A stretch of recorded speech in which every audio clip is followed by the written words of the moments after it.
ਸਾਰਿਆਂ ਨੂੰ ਸਤਿ ਸ਼੍ਰੀ ਅਕਾਲ। ਮੇਰਾ ਨਾਮ ਰਾਜਬੀਰ ਕੌਰ ਹੈ। ਮੈਂ ਬਾਬਾ ਨਾਮਦੇਵ ਸਰਕਾਰੀ ਸੀਨੀਅਰ ਸੈਕੰਡਰੀ ਸਕੂਲ ਘੁਮਾਣ, ਜ਼ਿਲ੍ਹਾ ਗੁਰਦਾਸਪੁਰ ਵਿਖੇ ਬਤੌਰ ਪੰਜਾਬੀ ਅਧਿਆਪਿਕਾ ਸੇਵਾ ਨਿਭਾ ਰਹੀ ਹਾਂ।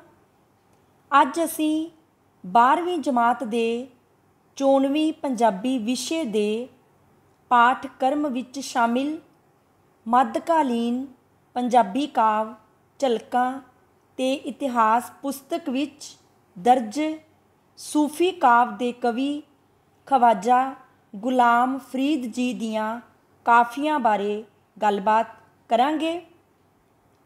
ਖਵਾਜਾ ਗੁਲਾਮ ਫਰੀਦ ਜੀ 19ਵੀਂ ਸਦੀ ਦੇ ਸੂਫੀ ਕਾਵਿ ਧਾਰਾ ਦੇ ਸ਼੍ਰੋਮਣੀ ਅਤੇ ਅੰਤਿਮ ਕਵੀ ਹੋਏ ਹਨ।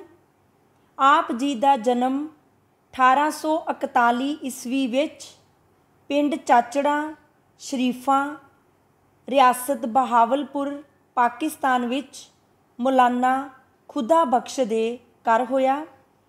ਆਪ ਗੁਲਾਮ ਫਰੀਦ ਚਾਚੜਾ ਵਾਲੇ ਦੇ ਨਾਂ ਨਾਲ ਵੀ ਮਸ਼ਹੂਰ ਹੋਏ। ਆਪ ਜੀ ਦਾ ਪਹਿਲਾ ਨਾਂ ਖੁਰਸ਼ੀਦ ਆਲਮ ਸੀ। ਆਪ ਜੀ ਦੇ ਵੱਡੇ ਵਡੇਰੇ ਜਹਾਂਗੀਰ ਬਾਦਸ਼ਾਹ ਦੇ ਸਮੇਂ ਠੱਠਾ ਸਿੰਧ ਤੋਂ ਮੰਗਲੋਟ ਆ ਵਸੇ। ਫਿਰ ਆਪ ਜੀ ਦੇ ਪਿਤਾ ਜੀ ਨਵਾਬ ਬਹਾਵਲਪੁਰ ਦੇ ਸੱਦੇ 'ਤੇ ਸਿੰਧ ਨਦੀ ਦੇ ਪੂਰਬੀ ਕੰਢੇ 'ਤੇ ਚਾਚੜਾ ਵਿੱਚ ਵਸ ਗਏ। 1901 ਈਸਵੀ ਵਿੱਚ ਆਪ ਅਕਾਲ ਚਲਾਣਾ ਕਰ ਗਏ। ਖਵਾਜਾ ਗੁਲਾਮ ਫਰੀਦ ਜੀ ਸੂਫੀ ਸੰਤ ਵੀ ਸਨ ਅਤੇ ਮੁਲਤਾਨੀ ਕਾਫੀ ਦੇ ਪ੍ਰਮੁੱਖ ਕਵੀ ਵੀ ਸਨ। ਆਪ ਜੀ ਦੀ ਰਚਨਾ ਨਾਲ ਕਾਫੀ ਆਪਣੇ ਅੰਤਿਮ ਪੜਾਅ 'ਤੇ ਪੁੱਜਦੀ ਹੈ। ਖਵਾਜਾ ਗੁਲਾਮ ਫਰੀਦ ਜੀ ਨੇ ਪੰਜਾਬੀ ਸੂਫੀ ਕਾਵਿ ਇਤਿਹਾਸ ਵਿੱਚ ਸਭ ਤੋਂ ਵੱਧ ਰਚਨਾ ਕੀਤੀ। ਆਪ ਜੀ ਨੇ ਆਪਣੀਆਂ ਕਾਫੀਆਂ ਵਿੱਚ ਸਭ ਤੋਂ ਵਧੇਰੇ ਰੰਗ ਭਰੇ, ਸਭ ਤੋਂ ਵੱਧ ਬਹਿਰ ਵਰਤੇ ਅਤੇ ਬੇਅੰਤ ਅਲੰਕਾਰਾਂ, ਬਿੰਬਾਂ, ਪ੍ਰਤੀਕਾਂ, ਚਿੰਨ੍ਹਾਂ ਅਤੇ ਰੂਪਕਾਂ ਦੀ ਵਰਤੋਂ ਕੀਤੀ। ਆਪ ਜੀ ਦੇ ਦੀਵਾਨ ਵਿੱਚ 272 ਕਾਫੀਆਂ ਹਨ, ਜਿਨ੍ਹਾਂ ਵਿੱਚ ਆਪ ਜੀ ਨੇ ਛੋਟੇ ਵੱਡੇ ਸਾਰੇ ਬਹਿਰ ਸਫਲਤਾ ਸਹਿਤ ਵਰਤੇ ਹਨ। ਹੁਣ ਅਸੀਂ 12ਵੀਂ ਜਮਾਤ ਦੇ 94ਵੀਂ ਪੰਜਾਬੀ ਵਿਸ਼ੇ ਦੇ ਪਾਠਕ੍ਰਮ ਵਿੱਚ ਸ਼ਾਮਿਲ ਖਵਾਜਾ ਗੁਲਾਮ ਫਰੀਦ ਜੀ ਦੀਆਂ ਕਾਫੀਆਂ ਬਾਰੇ ਗੱਲਬਾਤ ਕਰਾਂਗੇ। ਪਹਿਲਾਂ ਅਸੀਂ ਰਚਨਾ ਨੂੰ ਪੜ੍ਹਾਂਗੇ, ਔਖੇ ਸ਼ਬਦਾਂ ਦੇ ਅਰਥ ਕਰਾਂਗੇ, ਕਾਵਿ ਸਤਰਾਂ ਦੀ ਵਿਆਖਿਆ ਕਰਾਂਗੇ ਅਤੇ ਕੇਂਦਰੀ ਭਾਵ ਕਰਾਂਗੇ। ਸਾਡੇ ਪਾਠਕ੍ਰਮ ਵਿੱਚ ਸ਼ਾਮਿਲ ਖਵਾਜਾ ਗੁਲਾਮ ਫਰੀਦ ਜੀ ਦੀ ਪਹਿਲੀ ਕਾਫੀ ਦਾ ਨਾਂ ਹੈ ਸਾਵਨ ਬੂੰਦੜੀਆਂ ਚਰਲਾਵੇ। ਇਸ ਵਿੱਚ ਕਵੀ ਨੇ ਬਰਸਾਤ ਰੁੱਤ ਦੇ ਸੁਹਾਵਣੇ ਵਾਤਾਵਰਣ ਦੇ ਪ੍ਰਭਾਵ ਕਾਰਨ ਬਿਰਹਨ ਦੇ ਮਨ ਵਿੱਚ ਉਪਜੇ ਪ੍ਰੀਤਮ ਤੋਂ ਵਿਛੋੜੇ ਦੇ ਦੁੱਖ ਅਤੇ ਉਸ ਦੇ ਮਿਲਾਪ ਦੀ ਤੜਫ ਨੂੰ ਪੇਸ਼ ਕੀਤਾ ਹੈ। ਕਾਫੀ ਹੈ ਸਾਵਨ ਬੂੰਦੜੀਆਂ ਚਰਲਾਵੇ, ਕੂਕ ਕੂਕ ਪਾਪੀੜੇ ਪਪੀਹਾ, ਫੂਕ ਫੂਕ ਤਨ ਆਗ ਲਗਾਵੇ, ਕੋਇਲ ਕੂੰਜ ਮੁਰਰਵਾ ਬੈਠੇ, ਦਿਲ ਦੁਖਿਆਰੀ ਨੂੰ ਦੁਖਤਾਵੇ, ਨੈਣ ਚੈਨ ਸੇ ਝਗੜਤ ਝਗੜਤ, ਤੜਫਤ ਤੜਫਤ ਰੈਣ ਬਿਹਾਵੇ। ਬੂੰਦੜੀਆਂ ਸ਼ਬਦ ਦਾ ਅਰਥ ਹੈ ਕਣੀਆਂ ਜਾਂ ਬੂੰਦਾਬਾਂਦੀ। ਚਰਲਾਵੇ ਸ਼ਬਦ ਦਾ ਅਰਥ ਹੈ ਬਰਸਾਵੇ। ਪਾਪੀੜੇ ਸ਼ਬਦ ਦਾ ਅਰਥ ਹੈ ਪਾਪੀ ਜਾਂ ਦੁਖਿਆਰਾ। ਫੂਕ ਫੂਕ ਸ਼ਬਦ ਦਾ ਅਰਥ ਹੈ ਫੂਕਾਂ ਮਾਰ ਮਾਰ ਕੇ। ਮੁਰਰਵਾ ਸ਼ਬਦ ਦਾ ਅਰਥ ਹੈ ਮੋਰ। ਦੁੱਖ ਸ਼ਬਦ ਦਾ ਅਰਥ ਹੈ ਦੁੱਖ। ਤਾਵੇ ਸ਼ਬਦ ਦਾ ਅਰਥ ਹੈ ਸਾੜੇ ਜਾਂ ਤਪਾਵੇ। ਬਿਹਾਵੇ ਸ਼ਬਦ ਦਾ ਅਰਥ ਹੈ ਬੀਤੇ। ਬਿਰਹਨ ਕਹਿੰਦੀ ਹੈ ਕਿ ਸਾਵਣ ਦਾ ਮਹੀਨਾ ਕਣੀਆਂ ਵਰਾ ਰਿਹਾ ਹੈ। ਇਸ ਰੁੱਤ ਵਿੱਚ ਪਾਪੀ ਪਪੀਹਾ ਫੂਕਾਂ ਮਾਰ ਮਾਰ ਕੇ ਤਨ ਨੂੰ ਫੜਕਦੀ ਹੋਈ ਵਿਛੋੜੇ ਦੀ ਅੱਗ ਲਾ ਰਿਹਾ ਹੈ। ਆਲੇ ਦੁਆਲੇ ਇਸ ਸੁਹਾਵਣੀ ਰੁੱਤ ਵਿੱਚ ਖੁਸ਼ ਹੋਈਆਂ ਕੂੰਜਾਂ ਅਤੇ ਕੋਇਲਾਂ ਬੋਲ ਰਹੀਆਂ ਹਨ। ਮੋਰ ਪੈਲਾਂ ਪਾ ਕੇ ਕੂਕ ਰਹੇ ਹਨ, ਪਰ ਇਸ ਬਿਰਹਨ ਦੁਖਿਆਰੀ ਦੇ ਦਿਲ ਨੂੰ ਦੁੱਖ ਤਪਾ ਰਿਹਾ ਹੈ।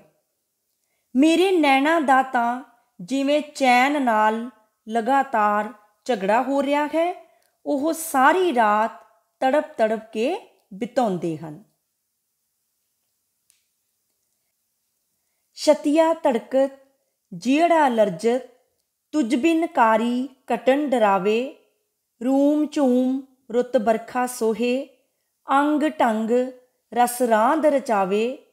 ਬੀਤ ਗਏ ਦਿਨ ਰਹਿਣ ਦੁਖਾਂਦੇ ਕਹੋ ਰੀ ਪੀਆ ਕੋ ਸੇਜ ਸੁਹਾਵੇ। ਪ੍ਰੀਤਮ ਪ੍ਰੀਤ ਫਰੀਦ ਨਾ ਪਾਲੀ ਅੰਗ ਅੰਗ ਬਿਰਹਨ ਮੁਰਝਾਵੇ। ਛਤੀਆ ਸ਼ਬਦ ਦਾ ਅਰਥ ਹੈ ਛਾਤੀ। ਲਰਜਤ ਸ਼ਬਦ ਦਾ ਅਰਥ ਹੈ ਕੰਬੇ।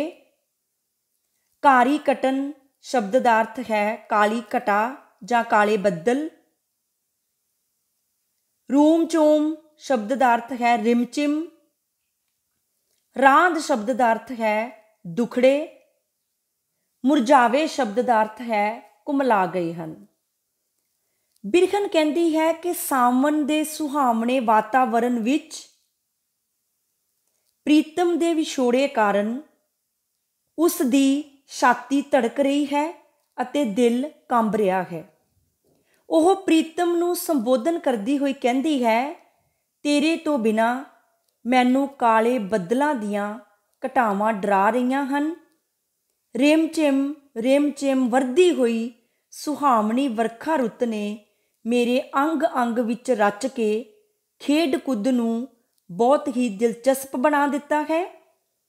ਮੈਨੂੰ ਆਲੇ ਦੁਆਲੇ ਖੁਸ਼ੀ ਪਸਰੀ ਹੋਈ ਦੇਖ ਕੇ ਇੰਜ ਪ੍ਰਤੀਤ ਹੁੰਦਾ ਹੈ ਜਿਵੇਂ ਤੇਰੇ ਤੋਂ ਵਿਛੋੜੇ ਦੇ ਦੁੱਖਾਂ ਭਰੇ ਦਿਨ ਰਾਤ ਬੀਤ ਗਏ ਹਨ।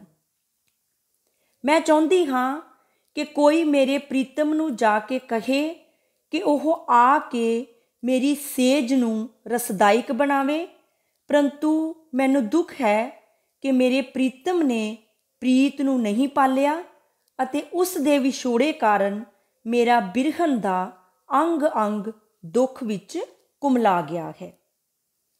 ਸੋ ਇਹ ਸੀ ਖਵਾਜਾ ਗੁਲਾਮ ਫਰੀਦ ਜੀ ਦੀ ਕਾਫੀ ਸਾਵਣ ਬੂੰਦੜੀਆਂ ਚਰਲਾਵੇ।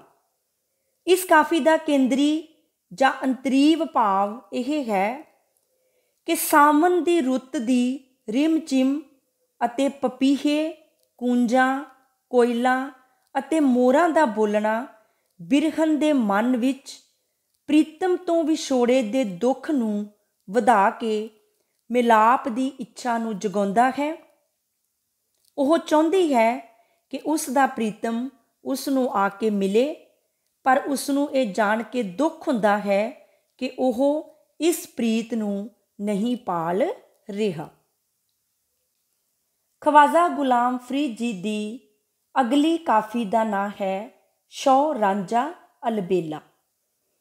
ਇਸ ਕਾਫੀ ਵਿੱਚ ਕਵੀ ਨੇ ਹੀਰ ਦੇ ਰਾਂਝੇ ਲਈ ਪ੍ਰੇਮ ਅਤੇ ਉਸ ਦੇ ਮਿਲਾਪ ਲਈ ਤੜਫ ਨੂੰ ਬਿਆਨ ਕੀਤਾ ਹੈ। ਸ਼ੌ ਰਾਂਝਾ ਅਲਬੇਲਾ ਜੋਗੀ ਜਾਦੂ ਗਰਵੇ, ਰਾਵਲ ਬੰਸੀ ਜੋੜ ਸੁਣਾਈ, ਵਿਸਰ ਗਿਓਮ ਘਰ ਬਾਰਵੇ, ਯਾਰ ਰੰਝੇਟੇ ਮੁਰਲੀ ਵਾਹੀ, ਕਰ ਪੇਚ ਹੁਨਰਵੇ, ਅਨਹਦ ਬੀਨ ਬਜਾ ਮਨ, ਮੋਇਓਸ ਰੁਲਦੀ ਬੂਟੇ ਝਰਵੇ। ਸ਼ੌ ਸ਼ਬਦ ਦਾ ਅਰਥ ਹੈ ਪਤੀ ਜਾਂ ਪ੍ਰੀਤਮ।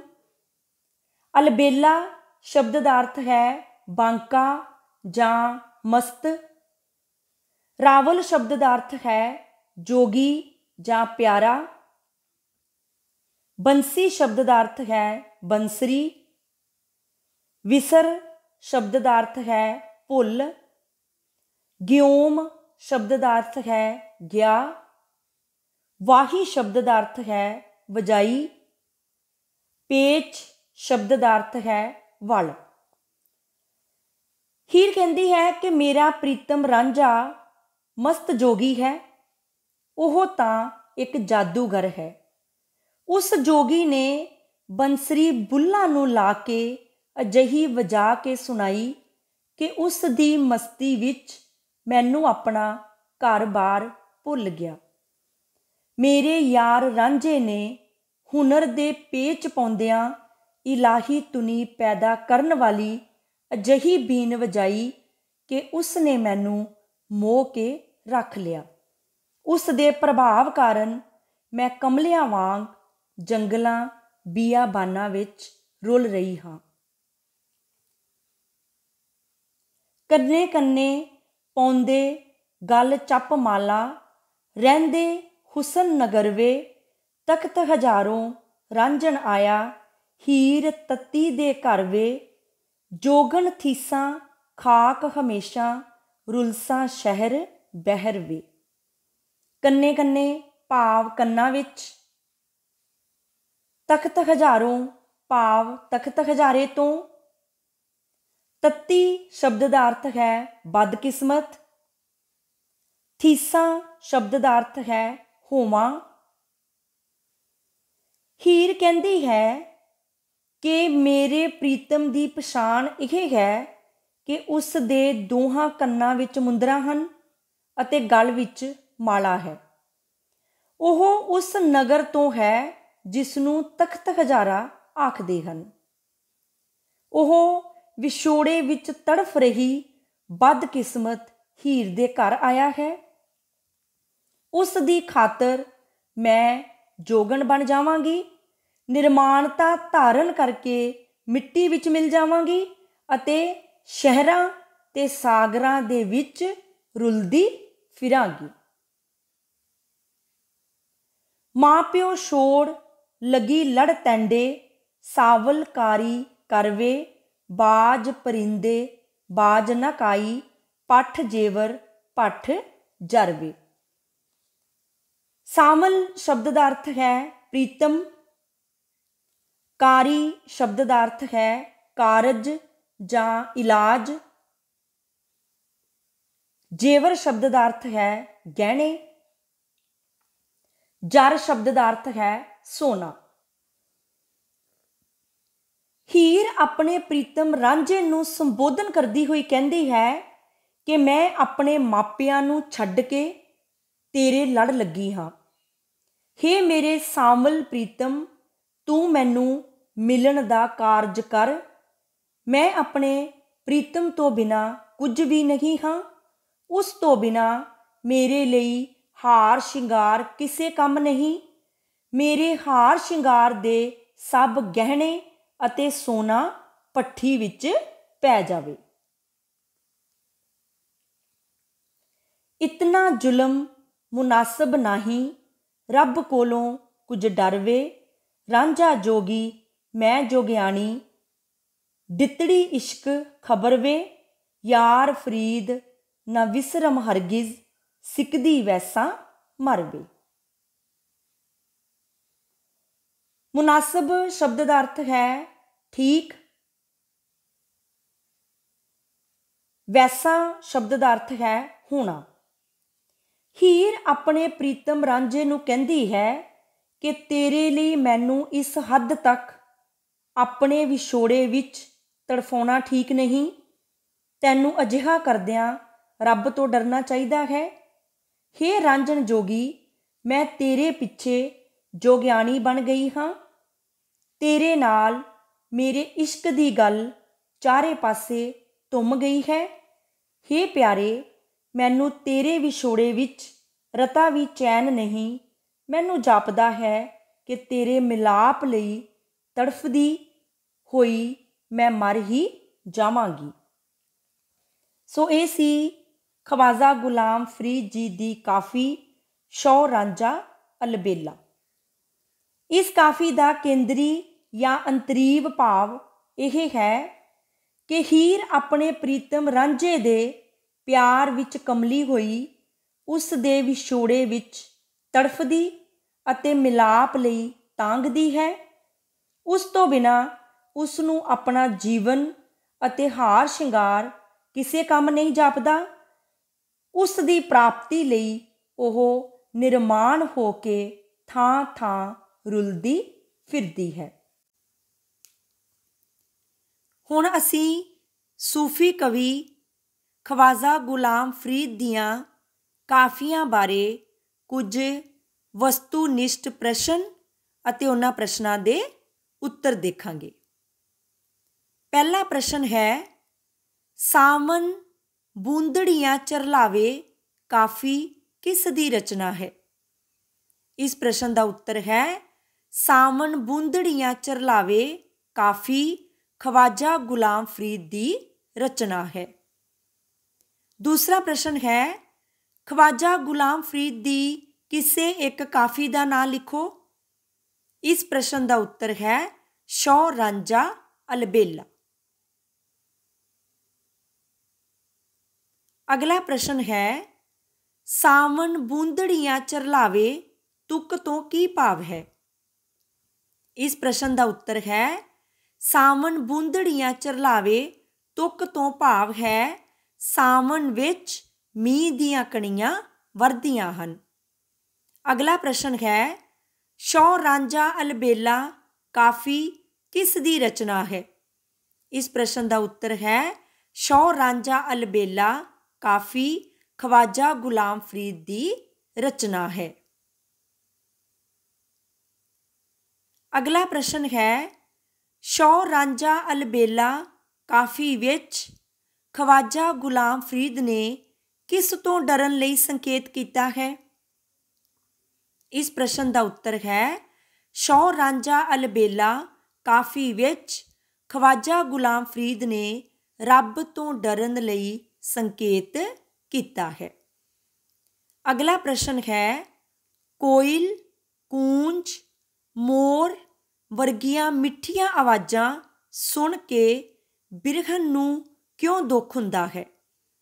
ਇਸ ਪ੍ਰਸ਼ਨ ਦਾ ਉੱਤਰ ਹੈ, ਕੋਇਲ, ਕੂੰਜ, ਮੋਰ ਵਰਗੀਆਂ ਮਿੱਠੀਆਂ ਆਵਾਜ਼ਾਂ ਸੁਣ ਕੇ ਬਿਰਹਨ ਨੂੰ ਇਸ ਕਰਕੇ ਦੁੱਖ ਹੁੰਦਾ ਹੈ ਕਿਉਂਕਿ ਸਾਰੇ ਪੰਛੀ ਖੁਸ਼ ਹਨ।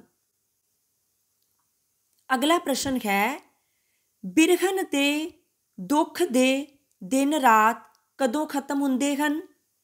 ਇਸ ਪ੍ਰਸ਼ਨ ਦਾ ਉੱਤਰ ਹੈ, ਬਿਰਹਨ ਦੇ ਦੁੱਖ ਦੇ ਦਿਨ ਰਾਤ ਉਦੋਂ ਖਤਮ ਹੁੰਦੇ ਹਨ ਜਦੋਂ ਉਸ ਨੇ ਪ੍ਰੀਤਮ ਦਾ ਪਿਆਰ ਪਾਇਆ। ਅਗਲਾ ਪ੍ਰਸ਼ਨ ਹੈ, ਮੁਹਰਵਾ ਸ਼ਬਦ ਦਾ ਕੀ ਅਰਥ ਹੈ? ਇਸ ਪ੍ਰਸ਼ਨ ਦਾ ਉੱਤਰ ਹੈ, ਮੁਹਰਵਾ ਸ਼ਬਦ ਦਾ ਅਰਥ ਹੈ ਮੋਰ। ਅਗਲਾ ਪ੍ਰਸ਼ਨ ਹੈ, ਸਾਵਣ ਦਾ ਮਹੀਨਾ ਕੀ ਕਰ ਰਿਹਾ ਹੈ? ਇਸ ਪ੍ਰਸ਼ਨ ਦਾ ਉੱਤਰ ਹੈ, ਸਾਵਣ ਦਾ ਮਹੀਨਾ ਕਣੀਆਂ ਵਰਾ ਰਿਹਾ ਹੈ। ਅਗਲਾ ਪ੍ਰਸ਼ਨ ਹੈ, ਬਿਰਹਨ ਦੁਖਿਆਰੀ ਦੇ ਨੈਣਾ ਦਾ ਕਿਸ ਨਾਲ ਲਗਾਤਾਰ ਝਗੜਾ ਹੋ ਰਿਹਾ ਹੈ? ਇਸ ਪ੍ਰਸ਼ਨ ਦਾ ਉੱਤਰ ਹੈ, ਬਿਰਹਨ ਦੁਖਿਆਰੀ ਦੇ ਨੈਣਾ ਦਾ ਲਗਾਤਾਰ ਚੈਨ ਨਾਲ ਝਗੜਾ ਹੋ ਰਿਹਾ ਹੈ। ਅਗਲਾ ਪ੍ਰਸ਼ਨ ਹੈ, ਸ਼ੌ ਰਾਂਝਾ ਅਲਬੇਲਾ ਕਾਫੀ ਅਨੁਸਾਰ ਹੀਰ ਦਾ ਰਾਂਝਾ ਕਿਹੋ ਜਿਹਾ ਹੈ? ਇਸ ਪ੍ਰਸ਼ਨ ਦਾ ਉੱਤਰ ਹੈ, ਸ਼ੌ ਰਾਂਝਾ ਅਲਬੇਲਾ ਕਾਫੀ ਅਨੁਸਾਰ ਹੀਰ ਦਾ ਰਾਂਝਾ ਮਸਤ, ਅਲਮਸਤ ਜੋਗੀ ਅਤੇ ਜਾਦੂਗਰ ਹੈ। ਅਗਲਾ ਪ੍ਰਸ਼ਨ ਹੈ, ਸਾਵਣ ਬੂੰਦੜੀਆਂ ਚਰਲਾਵੇ ਕਾਫੀ ਅਨੁਸਾਰ ਬਿਰਹਨ ਨੂੰ ਕਿਸ ਗੱਲ ਦਾ ਦੁੱਖ ਹੈ? ਇਸ ਪ੍ਰਸ਼ਨ ਦਾ ਉੱਤਰ ਹੈ, ਸਾਵਣ ਬੂੰਦੜੀਆਂ ਚਰਲਾਵੇ ਕਾਫੀ ਅਨੁਸਾਰ ਬਿਰਹਨ ਨੂੰ ਇਸ ਗੱਲ ਦਾ ਦੁੱਖ ਹੈ ਕਿ ਉਸਦੇ ਪ੍ਰੀਤਮ ਨੇ ਪ੍ਰੀਤ ਨੂੰ ਨਹੀਂ ਪਾਲਿਆ। ਅਗਲਾ ਪ੍ਰਸ਼ਨ ਹੈ, ਪ੍ਰੀਤਮ ਤੋਂ ਬਿਨਾ ਬਿਰਹਨ ਦੁਖਿਆਰੀ ਨੂੰ ਕੌਣ ਡਰਾ ਰਿਹਾ ਹੈ? ਇਸ ਪ੍ਰਸ਼ਨ ਦਾ ਉੱਤਰ ਹੈ, ਪ੍ਰੀਤਮ ਤੋਂ ਬਿਨਾ ਬਿਰਹਨ ਦੁਖਿਆਰੀ ਨੂੰ ਕਾਲੇ ਬੱਦਲਾਂ ਦੀਆਂ ਘਟਾਵਾਂ ਡਰਾ ਰਹੀਆਂ ਹਨ। ਅਗਲਾ ਪ੍ਰਸ਼ਨ ਹੈ, ਸ਼ੌ ਰਾਂਝਾ ਅਲਬੇਲਾ ਕਾਫੀ ਵਿੱਚ ਕਵੀ ਨੇ ਕਿਸ ਦੀ ਪ੍ਰੀਤ ਕਹਾਣੀ ਨੂੰ ਬਿਆਨ ਕੀਤਾ ਹੈ? ਇਸ ਪ੍ਰਸ਼ਨ ਦਾ ਉੱਤਰ ਹੈ, ਸ਼ੌ ਰਾਂਝਾ ਅਲਬੇਲਾ ਕਾਫੀ ਵਿੱਚ ਕਵੀ ਨੇ ਹੀਰ ਅਤੇ ਰਾਂਝੇ ਦੀ ਪ੍ਰੀਤ ਕਹਾਣੀ ਨੂੰ ਬਿਆਨ ਕੀਤਾ ਹੈ। ਅਗਲਾ ਪ੍ਰਸ਼ਨ ਹੈ, ਹੀਰ ਅਨੁਸਾਰ ਉਸਦੇ ਪ੍ਰੀਤਮ ਦੀ ਪਛਾਣ ਕੀ ਹੈ? ਇਸ ਪ੍ਰਸ਼ਨ ਦਾ ਉੱਤਰ ਹੈ, ਹੀਰ ਅਨੁਸਾਰ ਉਸਦੇ ਪ੍ਰੀਤਮ ਦੀ ਇਹ ਪਛਾਣ ਹੈ ਕਿ ਉਸਨੇ ਦੋਹਾਂ ਕੰਨਾਂ ਵਿੱਚ ਮੁੰਦਰਾਂ ਅਤੇ ਗਲ ਵਿੱਚ ਮਾਲਾ ਪਾਈ ਹੋਈ ਹੈ। ਅਗਲਾ ਪ੍ਰਸ਼ਨ ਹੈ, ਹੀਰ ਕਿਸ ਨੂੰ ਛੱਡ ਕੇ ਰਾਂਝੇ ਦੇ ਲੜ ਲੱਗੀ ਹੈ? ਇਸ ਪ੍ਰਸ਼ਨ ਦਾ ਉੱਤਰ ਹੈ, ਹੀਰ ਆਪਣੇ ਮਾਪਿਆਂ ਨੂੰ ਛੱਡ ਕੇ ਰਾਂਝੇ ਦੇ ਲੜ ਲੱਗੀ ਹੈ।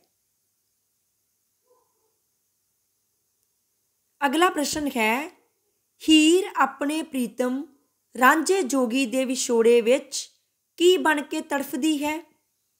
ਇਸ ਪ੍ਰਸ਼ਨ ਦਾ ਉੱਤਰ ਹੈ, ਹੀਰ ਆਪਣੇ ਪ੍ਰੀਤਮ ਰਾਂਝੇ ਜੋਗੀ ਦੇ ਵਿਛੋੜੇ ਵਿੱਚ ਉਸ ਦੀ ਜੋਗਿਆਣੀ ਬਣ ਕੇ ਤੜਫਦੀ ਹੈ। ਅਗਲਾ ਪ੍ਰਸ਼ਨ ਹੈ, ਰਾਂਝਾ ਕਿਹੜੇ ਹੁਸਨਾ ਦੇ ਨਗਰ ਤੋਂ ਤੱਤੀ ਹੀਰ ਦੇ ਘਰ ਆਇਆ ਹੈ? ਇਸ ਪ੍ਰਸ਼ਨ ਦਾ ਉੱਤਰ ਹੈ, ਰਾਂਝਾ ਹੁਸਨਾ ਦੇ ਨਗਰ ਤਖਤ ਹਜ਼ਾਰੇ ਤੋਂ ਤੱਤੀ ਹੀਰ ਦੇ ਘਰ ਆਇਆ ਹੈ। ਅਗਲਾ ਪ੍ਰਸ਼ਨ ਹੈ, ਹੀਰ ਰਾਂਝੇ ਨੂੰ ਕਿੱਥੇ ਲੱਭ ਰਹੀ ਹੈ? ਇਸ ਪ੍ਰਸ਼ਨ ਦਾ ਉੱਤਰ ਹੈ, ਹੀਰ ਜੰਗਲਾ ਬਿਆਬਾਨਾਂ ਵਿੱਚ ਰਾਂਝੇ ਨੂੰ ਲੱਭ ਰਹੀ ਹੈ। ਅਗਲਾ ਪ੍ਰਸ਼ਨ ਹੈ, ਮੁਨਾਸਬ ਸ਼ਬਦ ਦਾ ਕੀ ਅਰਥ ਹੈ? ਇਸ ਪ੍ਰਸ਼ਨ ਦਾ ਉੱਤਰ ਹੈ, ਮੁਨਾਸਬ ਸ਼ਬਦ ਦਾ ਅਰਥ ਹੈ ਯੋਗ ਜਾਂ ਠੀਕ।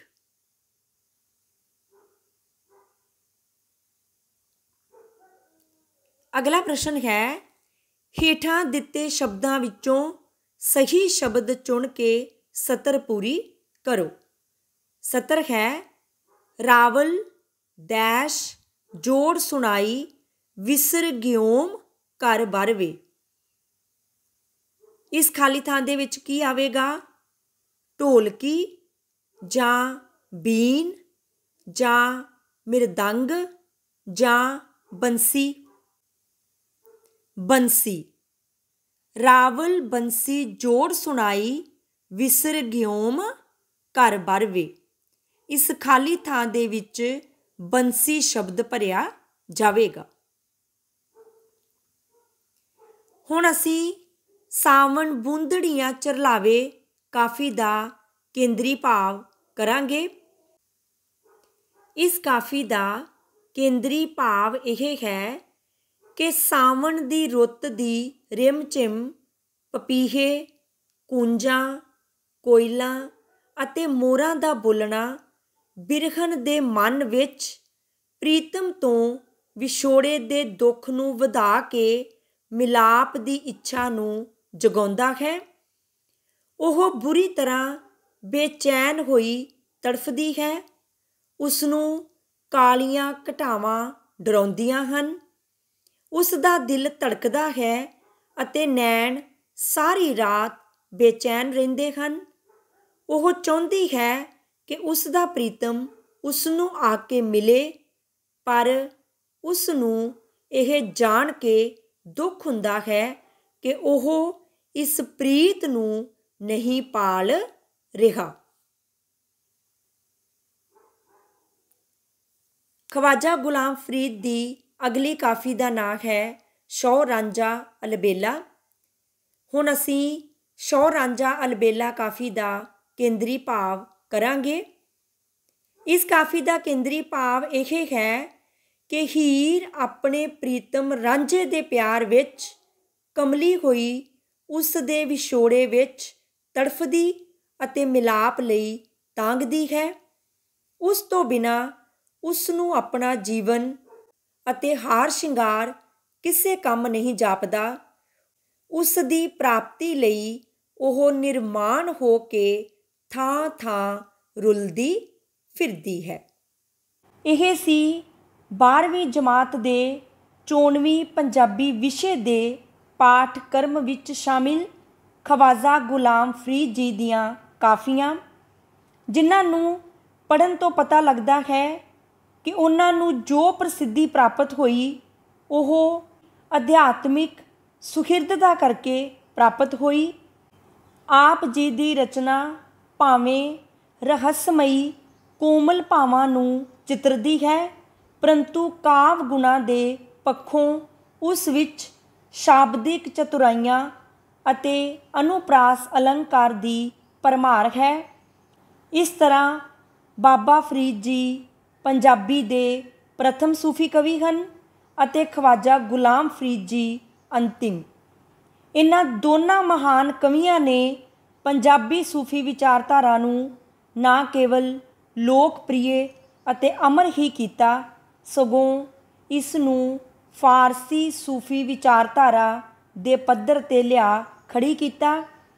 ਇਹਨਾਂ ਦੋਹਾਂ ਸੂਫੀ ਕਵੀਆਂ ਦੀ ਦੇਣ ਇਹਨਾਂ ਦੇ ਵਿਅਕਤੀਤਵ ਵਾਂਗ ਹੀ ਮਹਾਨ ਹੈ। ਧੰਨਵਾਦ।